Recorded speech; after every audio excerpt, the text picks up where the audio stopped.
Hello, everyone. Welcome to the conversation with Dr. Joan Coleman and friends. And I'm with my friend Rita Hi, I'm Rita Reynolds, and you can find me on Instagram as the Reynolds Lab. and Megan. Hi, you can find me on Instagram at MeganP129. So today we're going to be talking about dating in 2020. Yes, I know Rita is single, Megan and I are married, but we still need to date, right? Right? To date.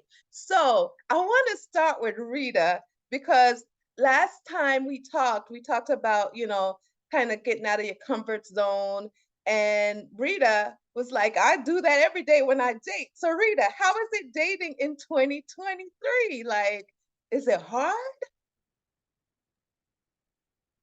Well, I think it's just like it's very different, like because not everybody have the same expectations. So right now, like I don't really want to know about marriage and no other stuff. I don't want to get into that again, not for now. Right. So I want to, I know people like, they get divorced and they get married, but for me, it's not. I don't want it. I don't want to be there for now. So I think I'm enjoying this. And while both have, the ideas clear, then I think you can date in a good way. Like because sometimes one more serious and the other person no. So I think it's important to be clear since the beginning when you start dating.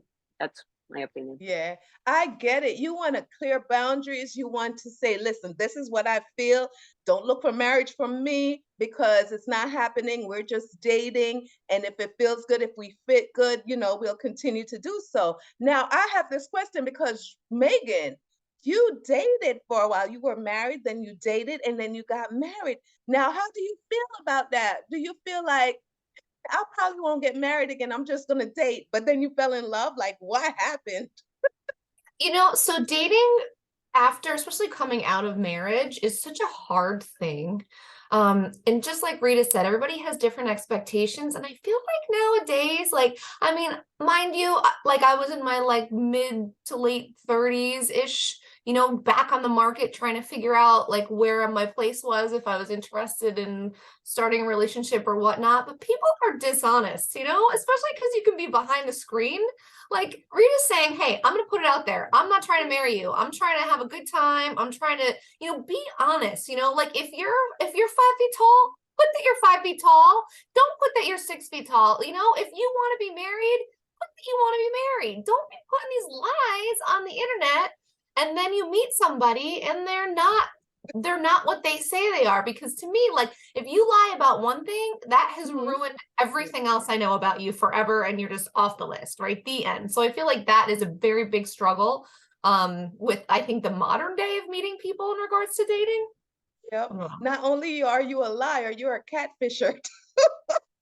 And nobody wants that. So be honest. Listen, being married for 23 years, we date where we can. We don't really have small kids anymore, but going to the supermarket is a date. If you enjoy each other's company, going to Starbucks is a date for me. I love that, and just driving in the neighborhood. So if I were to be single again, I don't want to do that. So Rita, do you find it difficult to date? Like, I don't want to date if I ever become single after 23 years. I'm not doing it. I just don't want to do it.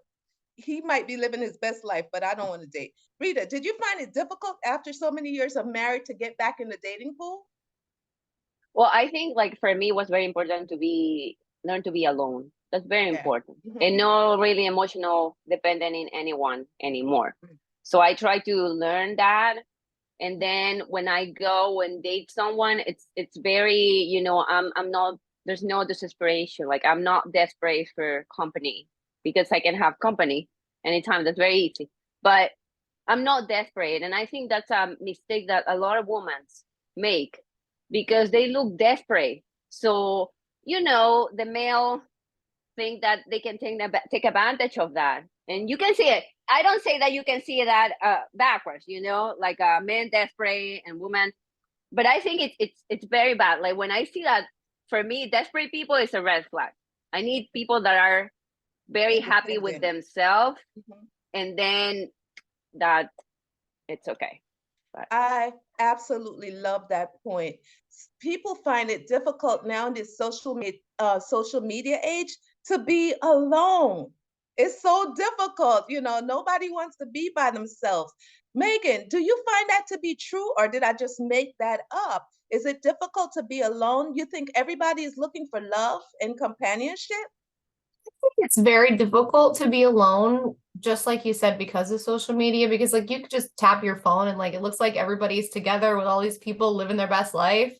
But to the point that what Rita said, you really need to be comfortable in your own skin and alone before you meet somebody. I have never been a believer in you're my other half. Like, no, 1 and 1 are 2. Yeah. And I want my husband to have a world around him. I want him to have friends, and I want him to be stable and be comfortable by himself and have interests and stuff that have absolutely nothing to do with me, because that makes him more attractive to me. I'm not looking for somebody that isn't invested in themselves and can't be by themselves. So yeah, I think it is hard to be alone, but I don't think it's impossible, and I absolutely think it's necessary in order to be a good partner. Oh my gosh, these are really some good tips. Listen, this was such a good conversation. I hate for it to end. But before we go, Rita, any last words to a single woman that's dating, don't want to look desperate? What do you have to tell them? What are your last words?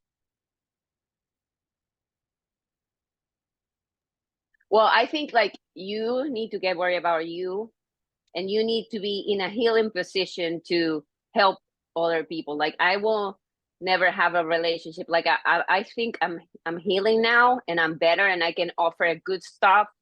And now I can say, okay, I can do that. But I think you need to learn to be alone, fight your demons, and then proceed to find someone. But for me, I'm not desperate. I never was desperate.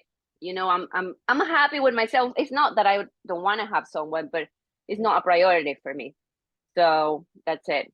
You need to heal your own first. I absolutely love. Oh, you on the ball today with this dating, Luda.